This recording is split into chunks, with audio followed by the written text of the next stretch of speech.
Okay dear students, good evening. जैसे कि हम देख चुके हैं शिवाजी के बारे में। शिवाजी की डेथ हो गई थी 5 अप्रैल 1680 को। ओके, उसके बाद संभाजी बने थे। वैसे पहले तो राजा राम को शपथ दिला दी गई थी उनकी माता सोराबाई के द्वारा, लेकिन रायगढ़ के ऊपर कब्जा कर लेते हैं संभाजी 18 जून 1680 को। और उसके बाद 20 जुलाई को राजा राम, उनकी पत्नी जानकी बाई और मदर सोराबाई को बंदी बना लिया जाता है। और उसके बाद सोराबाई की तो एग्जीक्यूट कर दिया जाता है कॉन्स्पिरेसी चार्जेस लगा करके, और राजा राम और जानकी बाई जेल में होते हैं। अभी हम संभाजी के बारे में जानते हैं। संभाजी 20 जुलाई 1680 से लेकर के उन्होंने छत्रपति रहे थे वो 11 मार्च 1689 तक। ठीक है, तो औरंगजेब के साथ, मुगलों के साथ तो उनके इनएविटेबल कॉन्फ्लिक्ट था, वो तो होना ही था। कोरोनेशन, उनके 2 बार कोरोनेशन होता है। 20 जुलाई 1680 को एक बार करवा लेते हैं वो पनहाला में, जब उनको कैप्चर करते हैं राजा राम को। और उसके बाद वो 16 जनवरी 1681 को रायगढ़ में फिर से कोरोनेशन उनका होता है। फिर हम देखते हैं एक्सपेडिशंस एंड कॉन्फ्लिक्ट उनके क्या क्या रहे। सबसे पहले वो बुरहानपुर के साथ निपटते क्या हैं, बेसिकली वो वहाँ से उनको हराते हैं। और वहाँ क्या था, क्योंकि ये जो बुरहानपुर का किलेदार था वो था काकर खान, और वो जजिया कलेक्ट करके, उसने कलेक्शन करके अपने पास रखा हुआ था। और जजिया तो आपको पता है कि फिर से ये इन्होंने अपनी हिंदू भावनाओं के साथ वो खिलवाड़ समझते थे, और इस तरह से जजिया कलेक्शन वैसे ही अगेंस्ट था, तो लोगों को ये काफ़ी लूटता भी था काकर खान। तो इसके अगेंस्ट लोगों ने साथ दिया संभाजी का, और संभाजी ने इसके ऊपर अटैक किया और पूरे किले को कंकर्ड कर लिया गया था। लोग इसको प्लंडर्ड लिखते हैं कि हमने क्या किया था, लूटा था संभाजी ने, लेकिन मैं प्लंडर्ड नहीं दे रहा हूँ, मैं कंकर्ड की बात कर रहा हूँ। लूटना कभी भी किसी के इसमें नहीं होता, और ये तो हमारे लोकल लोग थे, तो ये लूटना तो इन्होंने कोई मतलब ही नहीं था। तो बाकी वालों को पुनिटिवली एग्जीक्यूट भी कर दिया गया, जो भी कैप्टिव्स थे, जो वहाँ पर बंधक बनाए उन्होंने। और उसके बाद क्या होता है, इसी दौरान औरंगजेब का एक बेटा अकबर, जो दक्षिण का सूबेदार होता है, वो औरंगजेब के विरुद्ध विद्रोह कर देता है, और वो अपने समर्थकों के साथ कूच कर देता है संभाजी के साथ मिलने के लिए। उसने संभाजी से हेल्प मांगनी थी अगेंस्ट औरंगजेब। वो तो मुगल सरदार बनना चाहता था, तो औरंगजेब के विरुद्ध वो इसकी संभाजी की सहायता प्राप्त करना चाह रहा था। तो इसी बीच क्या हुआ कि अन्नाजी दत्तो थे, एक अन्नाजी दत्तो वो थे जिन्होंने सोराबाई की हेल्प की थी राजा राम को अपना छत्रपति बनाने में। तो अभी उनको भी एक उन्होंने भी प्लान किया बीच में कि मैं क्यों ना अकबर को मिला लूं, और अकबर पहले मेरी हेल्प करे, संभाजी को हरा करके राजा राम को वो बनाना है, छत्रपति बनाना है, पहले उसको करते हैं, फिर मुगल हेल्प कर देंगे औरंगजेब को हराने में वो अकबर की। लेकिन अकबर तो समझ गया कि अन्नाजी दत्तो जो हैं उनकी कोई पावर नहीं है, और उन्होंने संभाजी को पूरा जो उसका प्लान है, उसका पत्र है, वो दिखा दिया उनको। तो अन्नाजी दत्तो को उसी के लिए, कॉन्स्पिरेसी के लिए फिर से उसको एग्जीक्यूट कर दिया गया, उसको मार दिया गया। फिर देखते हैं हम कि मुग़लों का संघर्ष, क्योंकि जब इस तरह से बात चल रही थी और अकबर वहाँ पर आ रहा था, तो औरंगज़ेब ने रामसेज के किले को ये सीज कर दिया, घेराबंदी डाल दी। 5-6 महीने तक घेराबंदी चली वहाँ पर, लेकिन कोई परिणाम नहीं निकला। उसके बाद सिद्दीस के ऊपर अभी क्या होता है बीच में कि जब मुग़लों को अटैक को नाकाम कर दिया जाता है, तो फिर ये जो संभाजी हैं, संभाजी चले जाते हैं जंजीरा में सिद्दी होते थे। सिद्दी थे अबिसीनिया के मुस्लिम। इनको 1675 में जो कोंकण एरिया था वहाँ पर इन्होंने कब्जा कर रखा था, तो यहाँ पर कब्जे से मुक्त करवा लिया गया कोंकण एरिया को। तो लेकिन एक आइलैंड में जाकर के रहने लगे, जंजीरा के आइलैंड में इन्होंने फोर्टिफाई कर लिया था इसको, और बढ़िया से।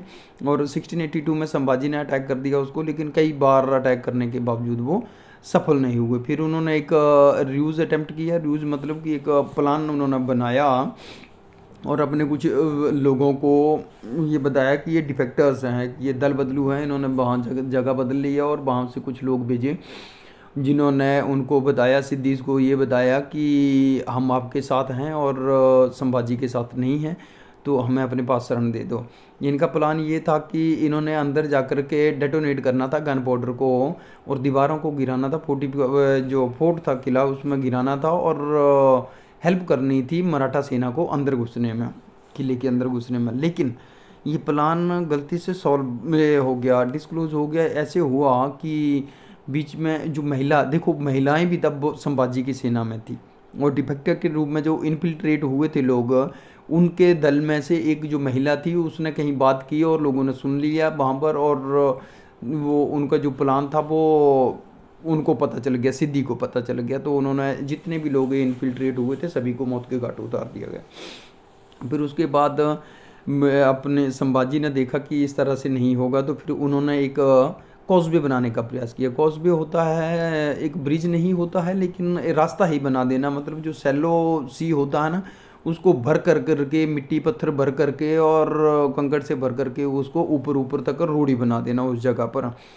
तो कॉजवे बनाने का प्रयास किया लेकिन बीच में ही वो मिडवे ही उसको छोड़ना पड़ा, क्योंकि इनका सिद्धि का प्लान इनके साथ मुगलों के साथ संधि थी और मुगल आगे इनको बचाने के लिए। तो 84 की बात तब थी, तब हो चुका था और फिर मुगलों ने अटैक कर दिया रायगढ़ को। तो संभाजी ने क्या किया कि थोड़ा कुछ ट्रुप छोड़ दिया गया जंजीरा के पास। वो जंजीरा को फ्री नहीं करना था, जंजीरा को फ्री कर देते तो वो मुगलों की हेल्प करने चले आते, तो इसलिए उन्होंने वहाँ पर एक छोटा सा ग्रुप छोड़ दिया गया। वो भी सफल तो नहीं हुआ वो जंजीरा को कैप्चर करने में, लेकिन मुगलों ने जो इन्वेड किया था रायगढ़ को तो वो सफल नहीं हो पाए, क्योंकि संभाजी ने उनको खदेड़ दिया वहाँ से। तो इस तरह से काफ़ी संघर्ष इनका चलता रहा। तो बाद में ये लगा औरंगजेब को कि मैं क्यों ना गोलकुंडा में कुतुब शाही और आदिल शाही बीजापुर वालों को इनके ऊपर मैं अटैक कर लूँ, क्योंकि मराठों के साथ संघर्ष में ज़्यादा टाइम लग रहा है, धन जन की भी बहुत ज़्यादा हानि हो रही है। तो वो उस तरफ चला गया। तो अभी कुछ दिनों तक मुग़ल और मराठा आपस में नहीं भिड़े। फिर उसके बाद हम पोर्तुगीज़ के साथ रिलेशंस देख लेते हैं संभाजी के। तो गोवा उनकी कॉलोनी बन चुकी थी और पहले भी यहाँ पर लड़ाइयाँ इनकी हुई, लेकिन अप्रैल 1682 की बात करते हैं हम, क्योंकि जंजीरा में तो ये जंजीरा के साथ साथ अंजा डिब्बा के ऊपर भी प्रयास किया गया था उसके द्वारा, संभाजी के द्वारा, क्योंकि इनको नबल बेस चाहिए था, एक पोर्ट चाहिए थी जो अपनी नेवी के लिए बेस के रूप में पोर्ट प्रोवाइड हो सके। नेवी के लिए एक बेस चाहिए था, क्योंकि वो जितनी भी लड़ाइयाँ वहाँ पर होती थी तो उनके लिए बहुत ज़रूरी था पानी के बीच में जगह, एक बड़ी सेफ जगह होती है ये, तो वहाँ पर जगह होना उनको लिए ज़रूरी था। तो ना तो वो जंजीरा में कामयाब हो पाए ना अंजा डिब्बा में कामयाब हो पाए। लेकिन मराठों को जब अंजा डिब्बा में भी जगह नहीं मिली तो उन्होंने 1683 में प्लान क्या किया कि क्यों ना हम सीधा ही अटैक कर दें गोवा के ऊपर, अंजा डिब्बा बाद में देखा जाएगा जो आइलैंड है। तो उन्होंने वहाँ पर अटैक करना शुरू कर दिया। तो मोस्टली उन्होंने अब उसके जो कॉलोनी थी गोवा पुर्तगीज़ की, पुर्तगालियों की, उसको कैप्चर कर लिया था। तो कहते हैं कि वाइसरॉय जो फ्रांसिस्को डे टेबोरा थे वो भाग गए थे और जाकर के कहाँ जो कब्र थी सेंट फ्रांसिस जेवियर की, वहाँ पर छुप गए थे और वहाँ पर प्रेयर कर रहे थे कि प्रभु बचा ले हमारे को। और इसी बीच में जब मुग़लों की बात हम देखते हैं कि मुग़लों ने अटैक कर दिया था इनको, मराठों को।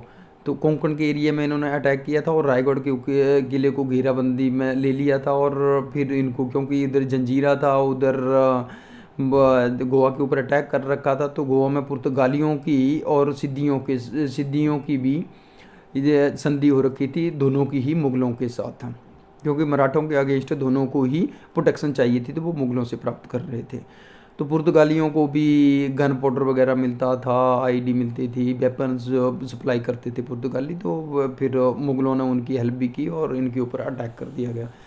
तो फिर नाकाम तो कर दिया गया कि कोई भी किला तब तक 1684 तक वो औरंगजेब नहीं ले पाया, तो उसको विड्रॉल ही करना पड़ा। लेकिन चलो विड्रॉल तो इन्होंने भी किया, वहाँ से गोवा को भी छोड़ दिया और जंजीरा को भी छोड़ दिया और मुग़लों के साथ उलझ गए वो। लेकिन मुग़लों को के विरोध का सामना कर लिया इन्होंने और मुग़लों को कुछ भी जीतने नहीं दिया। फिर उसके बाद हम देखते हैं इसी बीच जब ये परिस्थितियां हुई तो संभाजी ने अंग्रेज़ों के साथ संधि कर ली 1684 में। उन्होंने बॉम्बे में संधि की थी। उन्होंने बोला कि हमारे को भी वेपन चाहिए, गन पाउडर चाहिए, तो पुर्तगाली तो दे रहे हैं मुग़लों को, क्यों ना हम अंग्रेजों से ले लें, तो इसलिए ये संधि की गई थी। मैसूर के साथ भी इनके कॉन्फ्लिक्ट रहे थे। 1682 में बोडियार फैमिली ये वंश के थे तब, चिका देवराज। तो ये चिका देवराज को उन्होंने अटैक किया और अटैक करके 1681 में अटैक किया था। तो कोई परिणाम तो नहीं निकला, लेकिन वो तंग आकर के उन्होंने 82 में जो बोडियार चिका देवराज था उसने 82 में उसने ट्रीटी साइन कर ली मराठों के साथ, और काफ़ी दिनों तक मतलब सुजरेनिटी स्वीकार कर ली मराठों की। तो संभाजी और बोडियार जो चिका देवराज था उसके बीच में शांति स्थापित रही 82 से 86 तक। फिर 86 में वो मुग़लों के पास जाने लगा, क्योंकि वो यहाँ पर जो ट्रिब्यूट देता था हर साल देना था मराठों को, उससे वो तंग आ गया और उसने सोचा कि मुग़ल मेरी हेल्प कर देंगे। तो इस को ये ध्यान में रखते हुए कि मुग़लों के साथ इनकी संधि ना हो जाए, संभाजी ने इन्वेड कर दिया मैसूर को 1686 में फिर से। तो वो हो गया, संधि फिर से साइन करवा ली गई और मुग़लों से के अगेंस्ट इनको अपने साथ मिला लिया गया। लेकिन क्या है कि एक पोइट थे कवि कैलाश ब्राह्मी थे, वो संस्कृत में काफ़ी सारी रचनाएं हैं इनकी, तो ये भी उन्होंने इस अटैक में उनके साथ थे मैसूर के अगेंस्ट, ये पूछा जाता है सवाल। फिर कुछ ब्लंडर्स भी कर दिए थे, गलतियाँ की थी संभाजी ने ना। एक तो वो कि जब प्रिंस अकबर उसके पास रह रहा था 5 साल तक के लिए वो रहा था, उसकी सेना को खाना भी खिलाया था, इसने 5 साल तक के लिए अपने पास रखा था। और देखो कितनी सारी लड़ाइयाँ भी वो बीच बीच में लड़ता रहा संभाजी, लेकिन कहीं भी इसको इस्तेमाल नहीं किया। इसको इस्तेमाल करना चाहिए था। अगर संभाजी इसको इस्तेमाल करते तो औरंगजेब के अगेंस्ट ये भी एक मोर्चा खोल सकता था। तो ये संभवतः है क्या होता कि संभाजी को इजी रहता, लेकिन संभाजी ने ऐसा नहीं किया, ये गलती की उसकी। हालांकि ये भी था कि जो भागा था जब ये पर्सिया में है, तो पर्सिया में भागने के लिए भी इसकी अकबर की हेल्प की थी। ओके। फिर औरंगजेब जब गोलकुंडा और बीजापुर में बिजी था तब भी अटैक नहीं किया उसको। तो ये 2 बड़ी गलतियां कर दी थी। इससे ये पता चलता है कि ज़्यादा जो थी उसकी दूरदर्शिता, वो उसमें कमी थी संभाजी के। तो फिर क्या होता है, जब औरंगजेब वहाँ से फ्री हो जाता तो मुकर्रब खान को भेज देता है अटैक करने के लिए 1689 में।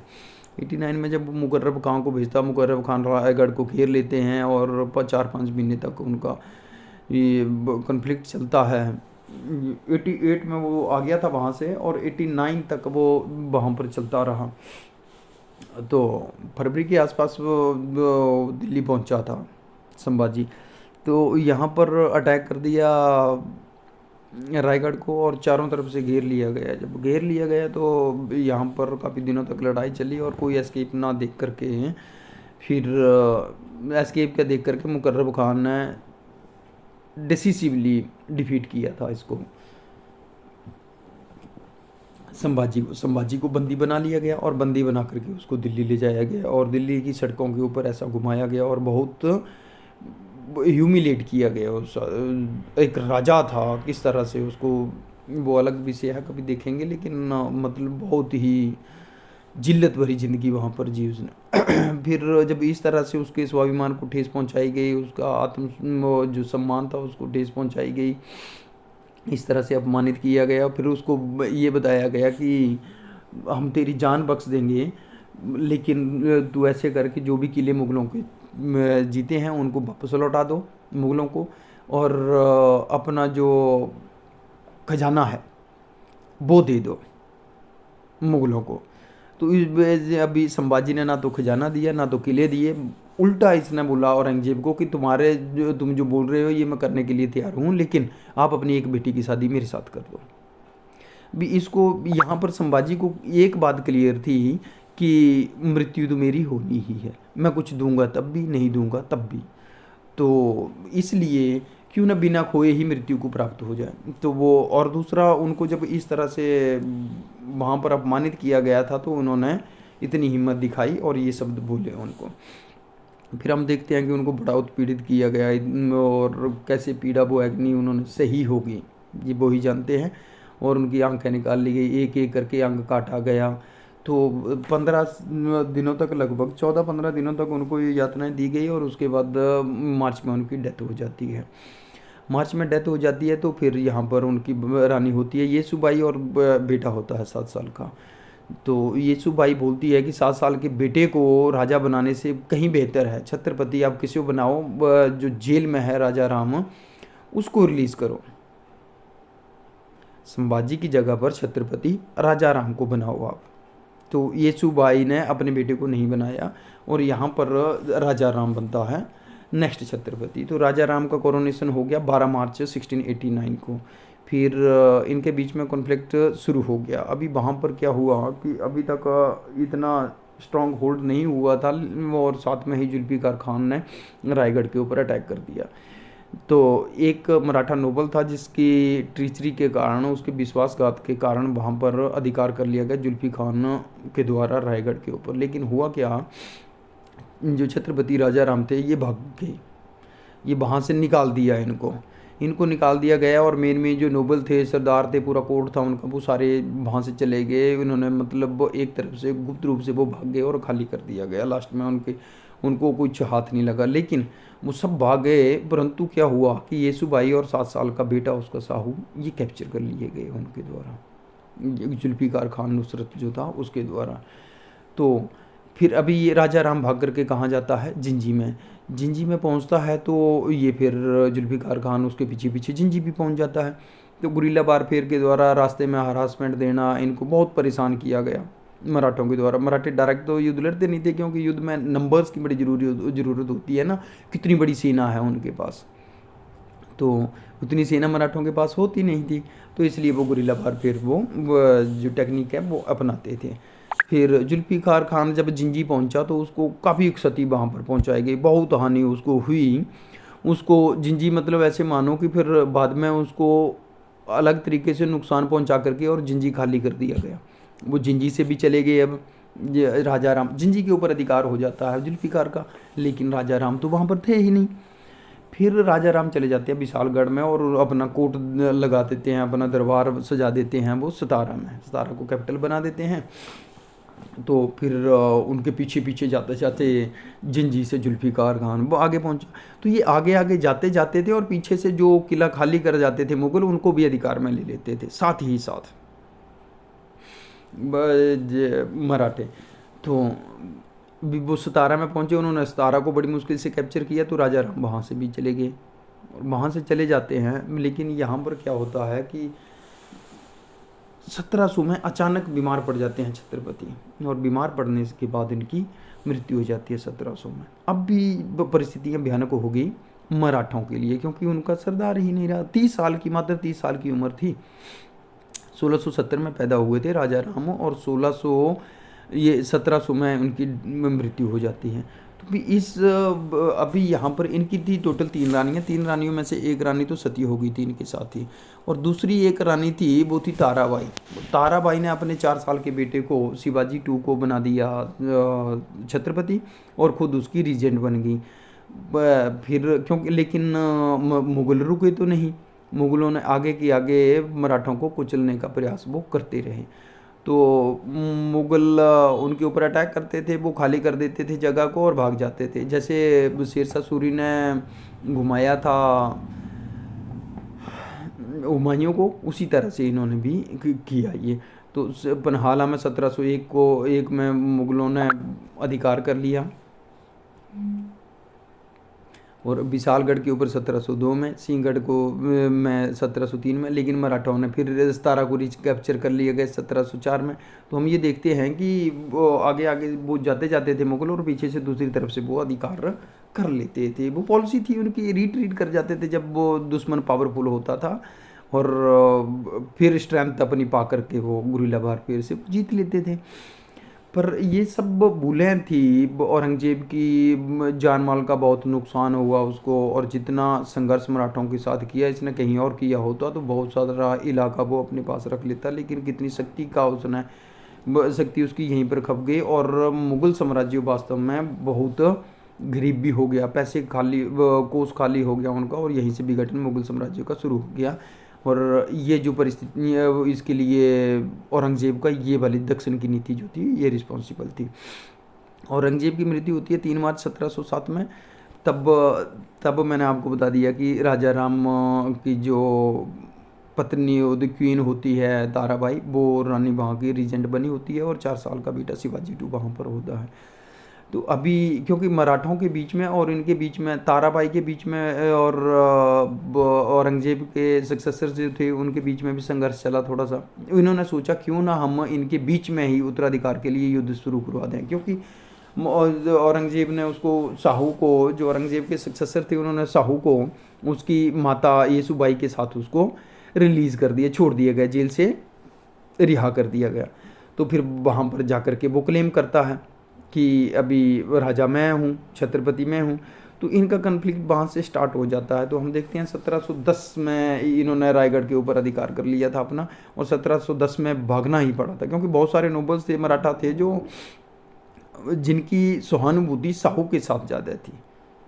क्योंकि संभाजी का जिस तरह से एग्जीक्यूट किया गया था, असैसिनेशन उसका हुआ था, तो उस तरह से लोगों की जो वो इमोशंस थे वो साहू के साथ ज़्यादा थे, तो लोगों ने साहू का साथ ज़्यादा दिया। और फिर ये भाग करके कोल्हापुर चली गई, ताराबाई ले गई और अपने बेटे शिवाजी टू को भी ले गई, और वहाँ पर जा कर के इन्होंने दरबार लगा लिया कोल्हापुर में। वो कोल्हापुर के ऊपर भी 1713 में अधिकार कर लिया था साहू ने।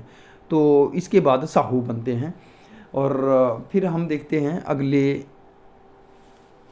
वीडियो में। ओके, तब तक के लिए नमस्कार।